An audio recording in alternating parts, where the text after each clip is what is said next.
రాజ్ సింగ్‌తో పాటు పార్టీ శ్రేణులు అంటే కార్యకర్తలు కూడా పార్టీ మారే అవకాశం ఉందంటారు. వాళ్ళ యొక్క ఏదైతే పబ్లిక్ అటాచ్‌మెంట్ ఉందో అది టోటల్‌గా ఫెయిల్ ఉంది. అంటే రాజా ఎమ్మెల్యే అతనే పబ్లిక్‌లీ టచ్‌లో ఉండడు. ఎప్పుడైనా మహారాష్ట్ర, కర్ణాటక అది ఇది అని ఏదో ఆయన ఎక్కడెక్కడనో తిరుగుతుంటాడు. కాన్స్టిట్యున్సీలో ఉండడు. ప్రజలకు అందుబాటులో ఉండడు.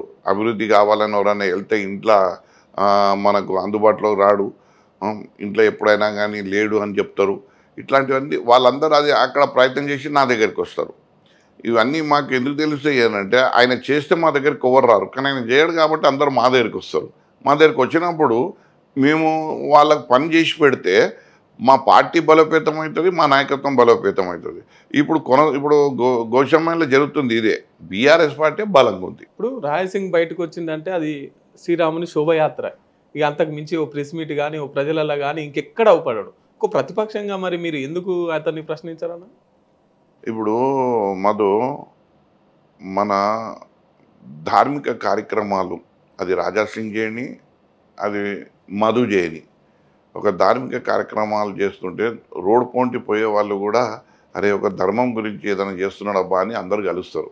దాని ఉద్దేశం కేవలము ఆ ధర్మం పట్ల వాళ్ళ యొక్క ఆసక్తి, వాళ్ళ యొక్క ఆకర్షణ. కానీ రాజా సింగ్ నాయకత్వాన్ని బలోపేతం చేస్తున్నారని రారు అక్కడ. ఇప్పుడు చాలా అక్కడికి నేను ఆశ్చర్యపోతా. మా కాన్స్టిట్యున్సీలో ఎవరు ఉండరు ఆ రోజు శోభయాత్ర తీసేటప్పుడు. అంతా కర్ణాటక, మహారాష్ట్ర, ఇక్కడికి బయటి రాష్ట్రాల నుంచి చాలామంది వస్తారు. ఈయన ఒక 2 నెలల ముందు పోయి వాళ్ళకు పబ్లిసిటీ చేస్తాడు, నేను ఇట్లా తీస్తున్నా రాండి అని. మా కాన్స్టిట్యున్సీలో సరే ఒకసారి పోయిండ్రు చూసారు, సరే ఇది రొటీన్ పద్ధతి కదా అని. ఇప్పుడు ధర్మం అనేది ఏంది, ఒక యాత్ర ఒక కథ చెప్పని, లేకపోతే ఒక పూజ చేయని పోయే వాళ్ళు కూడా ఆ పనికి రాని వాళ్ళు కూడా ఏమవుతారంటే అరే మా కళ్ళ మూడ కనబడుతుంది కదా, పోవాలి, పాల్గొనాలి, ధర్మం కదా, రాముంది కదా అన్నట్టు అట్లా జన సమీకరణ జరుగుతుంది. దాన్ని ఈయన ఏమనుకుంటాడంటే సొంత బలం అనుకుంటాడు. ఆ బలం అది కాదు. అది మీకు ఒకటే కులమానం.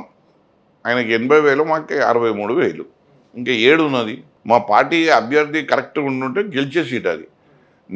నాకు కేటీఆర్ గారు పర్సనల్గా చెప్పిండ్రు, ఈ క్యాండిడేట్ కొద్దిగా అతిగా మాట్లాడతాడు, కొంచెం నిలకడగా ఉండడు, వీడిని కాపాడుకోవాలి, ఎందుకంటే పార్టీ వానికి టికెట్ ఇచ్చింది కాబట్టి ఆయన జాగ్రత్తగా కాపాడుకొని మనం గెలిపించుకోవాలి, నువ్వు గెలిపియాలి, నువ్వు కష్టపడాలి, నువ్వు ప్రతి వీధి తిరగాలి, గడప గడప తిరగాలి, ఇతన్ని గెలిపియాలి, నీకు గెలిపిస్తే అది నీ గెలిపే, నగరంలో నీకు ఫస్ట్ ప్రయారిటీ నేను ఇస్తా శ్రీనివాస్ అని కేటీఆర్ గారు పర్సనల్గా నాకు పిలిచి చెప్పిండు. మేమందరం కష్టపడ్డాం. కొద్దిగా మా లోపంతో ఓడిపోయినాం కానీ ప్రత్యర్థి బలంతో ఏం ఓడిపోలేము మేము. ఓకే, ఇప్పుడు ఒకవేళ బై ఎలక్షన్స్ వస్తే బీఆర్ఎస్ గెలిచే అవకాశం ఉందా? 100% బల్ల గుద్ది చెప్తాం, బీఆర్ఎస్ గెలుస్తుంది. ఇప్పుడు నేను ఒక్కటి చెప్తున్నా, నా బీఆర్ఎస్ గెలుతుందా, గడ్డం శ్రీనివాస్ యాదవ్ అన్న గెలుస్తారా? ఇగో పార్టీ ఫస్ట్ బీఆర్ఎస్ గెలుస్తుంది. అందులో అర్హుడు ఎవరు ఉంటారు, ఎవరు సేవలు ఎక్కువ ఉన్నదని పార్టీ ఆలోచించి గుర్తించి అవకాశం ఇస్తే తప్పకుండా అనుకున్నది నెరవేరుతుంది, పార్టీ అనుకున్నది నెరవేరుతుంది.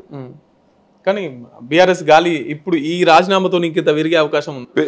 ఎప్పుడో ఎగ్జిస్టింగ్లో ఉన్నది వాళ్ళు చెయ్యరు మధు. నేను నీకు చెప్తున్నా చూడు, నువ్వు ఇప్పుడు మనం ఉన్నాం ఎక్కడ, బంజారాహిల్స్లో ఉన్నాం.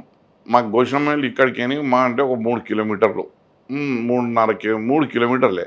మీరు పోయి అడగండి, రాజా సింగ్ ఎంతమందికి అండగా నిలిచిండబ్బా, ఎంతమందికి నేనున్నా, మీరు ధైర్యంగా మీరు మీ పనులు చేసుకోండి, మీకు ఎటువంటి ఇబ్బంది కాదు అని ఎంతమందిని ఆయన లోపల జనాలను మంచిగా బలంగా నిల్చోబెట్టిండు. లేదు, ప్రతి ఎవరని ఇండ్లు కడుతుంటే వాళ్ళ మీదకి పోవాలి, డబ్బులు వసూలు చేయాలి. ఏమి ఈయనది ఏంది, ఈయన ఏంది, ఈయన మున్సిపల్ ఆఫీసరా, ఈయన జోనల్ కమిషనరా, ఈయన కమిషనరా, లేకపోతే ఈయన ఏసీపీయా, ఈయన సెక్షన్ ఆఫీసరా, లేకపోతే ఈయన మున్సియా, ఈయన ఏంది, ఇది ఎమ్మెల్యే. ఎవరైనా కట్టుకుంటుంటే ప్రొటెక్ట్ చేయాలి. ఇప్పుడు జనరల్గా ఏమవుతుంది మాకు, ఇవాళ నగరంలో నీకు తెలియని విషయం ఏం కాదు, ఇవాళ మొత్తం నగరం అంతా డీవియేషన్తోనే ఉంటుంది.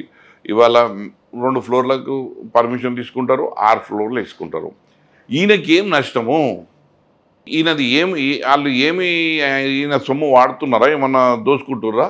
ఈయన అంటాడు తుమ్ 2 ఫ్లోర్ దాల్కే 6 కైసా బనాతే అంటాడు. అరే నువ్వు ఓనివిరా భయ్, నువ్వు ఎవనివి? పర్మిషన్కి విరుద్ధంగా కట్టుకుంటే అది దానికి సంబంధిత అధికారులు ఉన్నారు, వాళ్ళు ప్రశ్నించాలి కదా. నువ్వెందుకు ప్రశ్నిస్తావు? నువ్వు ఆదుకోవాలి కదా.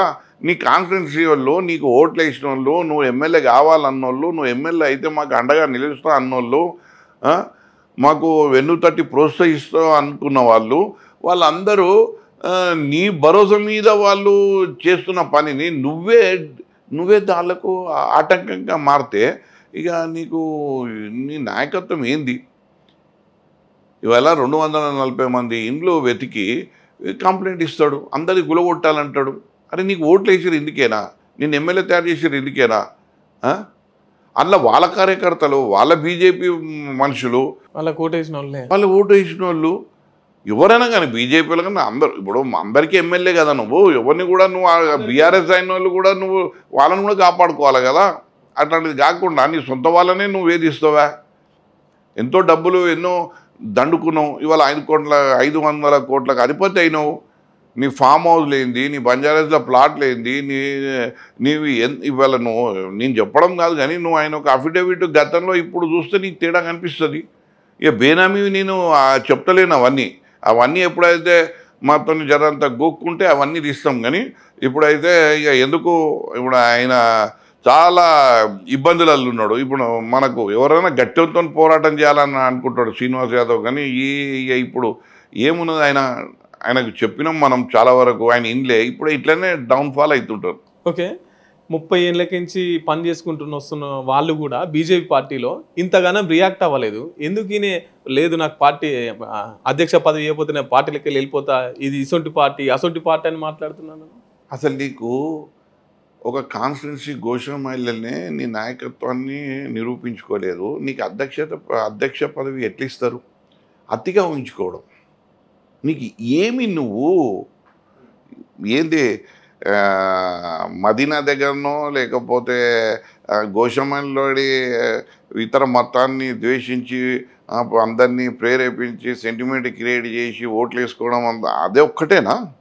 రాజకీయం అంటే అదొక్కటేనా?